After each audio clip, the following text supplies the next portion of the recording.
Well, I blew the 240 up last weekend at Midpond. I accidentally literally drove the wheels off this thing.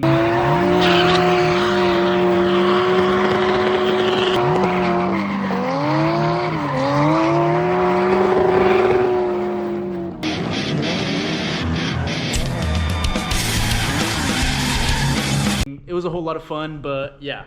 Zero compression in cylinder 1, not even a tick. So yeah. Good news is that I have a KA that I've kind of just been keeping and not doing anything with. Yeah, it's not really my cup of tea, but you know, in 1 month, I really don't have the bread to rebuild this SR. That's more of a long-term project. So KAT it is, and it should be pretty rowdy. So let's start this process. I have no clue what I'm doing. I have never pulled an engine in my life, so should be pretty interesting. So since I already have all the part lists and I essentially have most things ordered, the next thing on the list is going to be pulling the KA, and I'm going to do that first, and I'm going to compression test it first so I don't really waste time here. I'm really hoping the compression test is good because yeah, everything is banking on the fact that this engine is okay and can be boosted. I overheated this thing lots of times when I was 15, 16, fucking around doing whatever, so it's a KA though. It's a KA, it should be fine, it should be fine. I'm gonna start with just taking a video of all of this, all the wiring, and making sure that I have something somewhat documented of where everything goes so that I'm not banging my head into a wall when I throw it in that car. Actually, first I gotta drain the fluids. I never did that. This car's been sitting for I don't even know how many years now, and I never drained the fluids. Yeah. We'll just act like that didn't happen. All right, started draining the oil, and looks pretty decent, at least. The oil does not look that bad, so that's a good sign. Obviously, compression test is gonna be what takes the cake. Now that those fluids are drained, I'm gonna go ahead and drain the transmission fluid, but the oil crush washer from the oil pan was pretty much non-existent, and yeah, it's super dirty under here. I don't know if you guys can really tell from the footy, but may need to replace rear main seal potentially. I'm hoping it was just the crush washer that's making it this dirty. But yeah, time to drain the transmission fluid.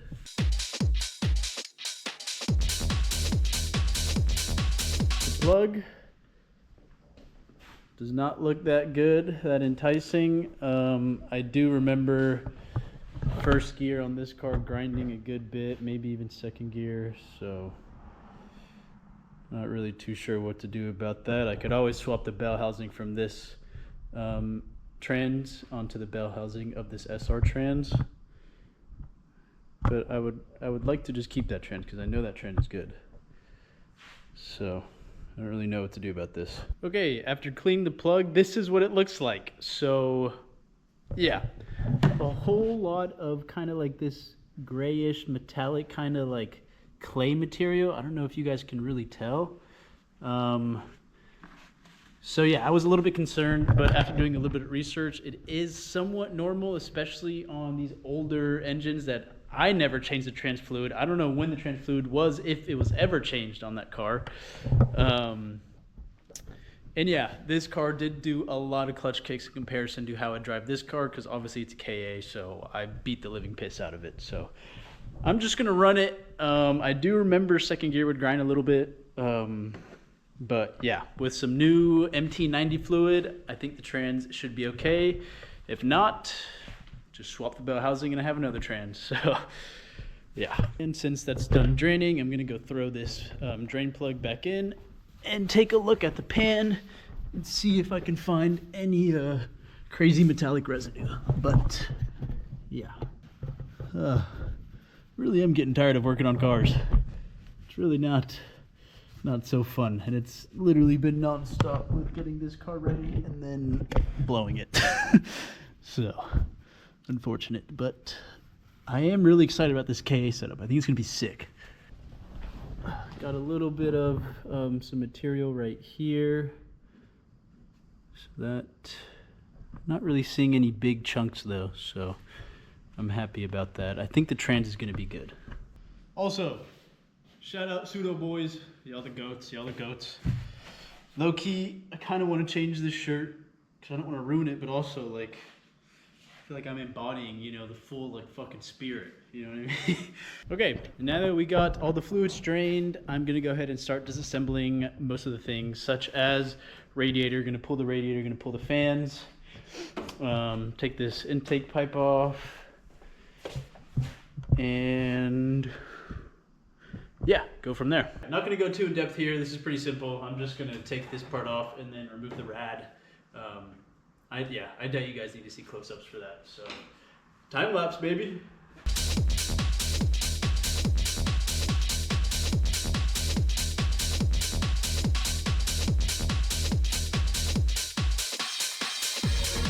Okay, now that the engine bay is a little bit more open and all the fluids are drained, car's already up in the air, I think it's time now to remove that harness. I'm just gonna use my phone and just film where everything is. I don't wanna be confused and trying to figure out where it goes where when I get the new harness and when I throw it into that engine. So yeah, that's what I'm gonna do. So now I'm just gonna focus on unplugging the main engine harness. Yep. Ooh, should I tape and label everything? I feel like I don't need to.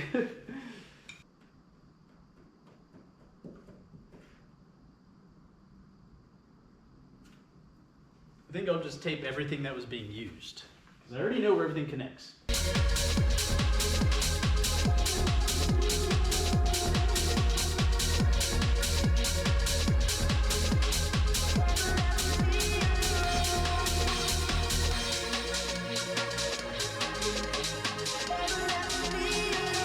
So, interestingly enough, these look pretty different, and there's only 4, so I don't know how to feel about that. Let's go look at the SR, see what those connections are. We got this one, we got this one, and we got this one. What's concerning is we're missing this big guy. After further investigation, I kind of understand what's happening. So I have 4 connectors here. These 3 are accounted for on the SR harness, and I know where they're gonna plug into on the fuse box harness. This one is the weird guy. I don't know what the heck, this plug isn't on the SR harness, and it connects to this guy. Don't really know. I may just cut up this harness and see where exactly it leads to and what connector it leads to. I'm hoping it's not for anything serious, and I'm hoping it's kind of like for like a trans sensor or ABS or something. I'm not too sure, but I believe these 3 main ones, which look like they draw the most power and current, I could be totally wrong though. I'm just off of context clues. These are accounted for, so that's good. Yeah, so are these, because these are from the engine harness. So it's just one random plug that's unaccounted for, and I don't know what it's for. So yeah, might as well just show you guys the SR lower harness so you can kind of see. That one had 4 connectors. This one has 3. So right here, these are the 2 that are from the engine harness, and then these 3 are from the lower harness. These are all accounted for, and I know what they go to. So yeah, it doesn't have that 4th one. It's literally nowhere to be found. Yeah, maybe one of those things where just plug in everything, see if it works when the time comes to it. If not, I don't know, try to bypass it somehow. So I'm pretty much just going to focus on removing this lower harness just so I can kind of get it out and take a look, and potentially compare it to the SR to see, you know, if there's anything that's going to be causing some potential issues in the future.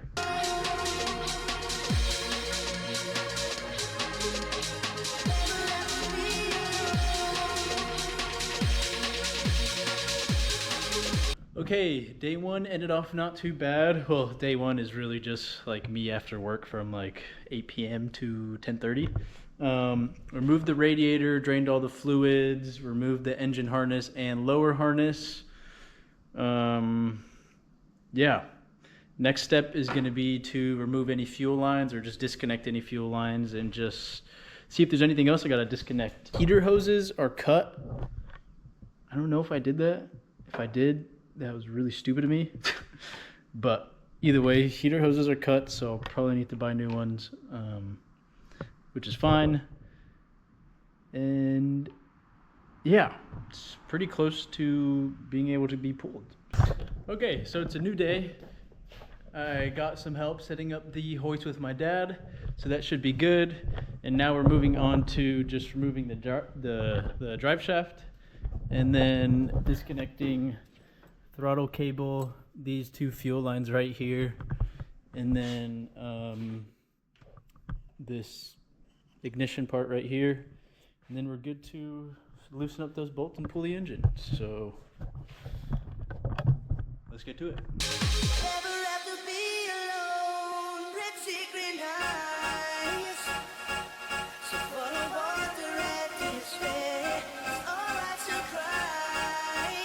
All right, now that I've loosened up the drive shaft, exhaust is out, header's out, I'm now gonna loosen up the transmission bolts.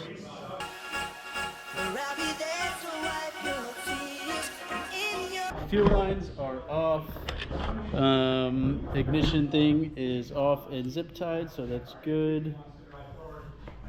I think we're all good. Now the next step is I don't think there's enough space between the engine and the wall right here to fit. Where's the to fit that thing, and then also be able to bring the whole engine and transmission out. So I'm gonna put some wheels on it, drop the car on each side, push it back all the way, probably even far past this guy, probably push it all the way back to here. All right, Pops had a good idea. I'm just gonna loosen up these bolts here, loosen up these bolts, loosen up all these bolts so we can pop the front core support off, just to make this way easier. Like, just pull the engine out instead of having to fucking lift it like 10 feet up, tilt it, everything, and that way I won't need to use the load leveler.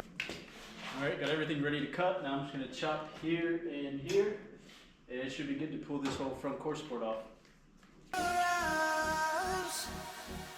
Together we're in paradise, and it's so nice.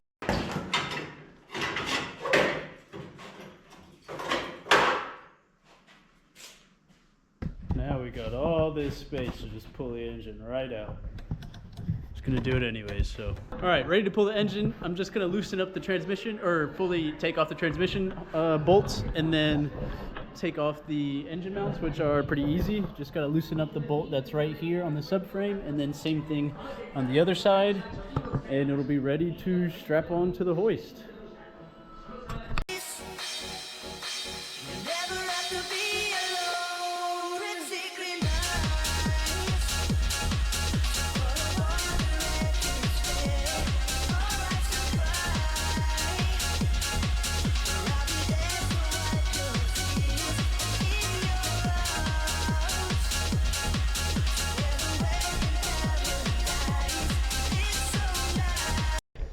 Okay, it's a new day. We got the transmission out and it is somewhat stable.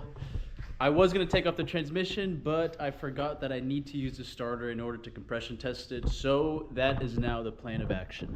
Got the compression tester from AutoZone. So it's kind of sketchy, but you basically use a battery with a jumper cable and then a little wire right here that you connect on the starter positive to the actual part where it sends a signal. So never done this before. It's going to be quite interesting. I'm going to try it one time just to see if it, like, you know, if the engine is stable enough. If it is, we'll go ahead and send it. We got the compression tester on cylinder 1 and going to continue with all the cylinders. So hopefully this works out. Shit. I don't know what just happened. I'm going to get a fire extinguisher just in case. Fire extinguisher ready. That did something.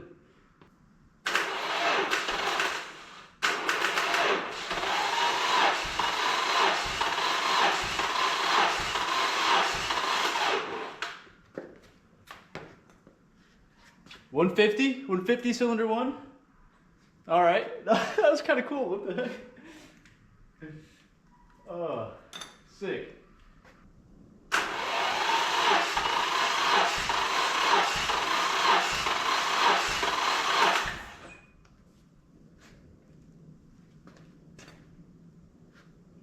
150 cylinder 2. All right.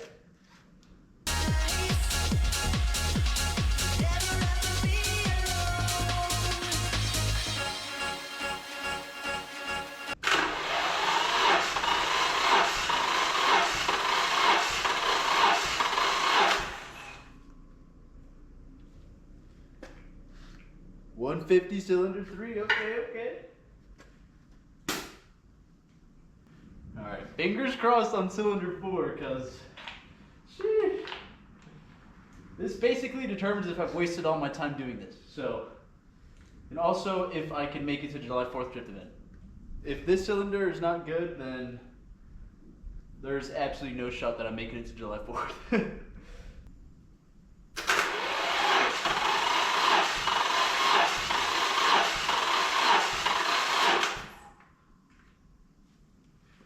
$150, baby. We are Gucci. I'm so stoked. I'm so stoked that this compression tested good. Now I'm really curious. Well, actually, I'm just so like, what do you mean I got 0 compression on cylinder 1 on the SR? Like literally not even a tick. Like, that's insane. How could I not even be building any compression? Unless like, did I have a hole through the piston? I don't know. But yeah, mission success on compression testing the KA. It is definitely ready to get some boost. I'm going to be putting head studs and head gasket on this car, or on this engine, just to be a little bit safe. Very stoked on that. W compression tester. Thank you, AutoZone. Okay, so that pretty much wraps up this first video. If we look at this kind of checklist here, it's already May 17th, so I've already locked in the parts. I haven't shipped out the ECU, but now I will, knowing that it's not going to be a waste of money because the engine's good. May 15th through 22nd is pulling the SR and the KA, compression tested, so that's good.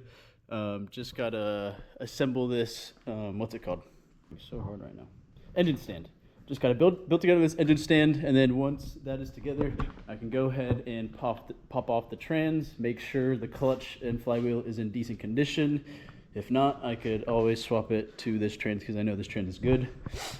And then, yeah, after the engine is on the engine stand, we'll start taking apart everything, like the intake, take apart the cold side, take the block off, or not the block off, take the head off, do head gasket and studs, slap it back on, put everything back together. So that should be getting done within the next few days here, and then next weekend, when I can get my dad's help, I'll be pulling the SR out. On track, busy, but everything is looking good. It really all relied on the compression test, and that was solid, so ready to throw 1 million pounds at the KA. Thank y'all for watching, man. Stay tuned, and yeah, hopefully we make it to July 4th. I'm gonna keep saying it because I really want to make it to that event. So, here.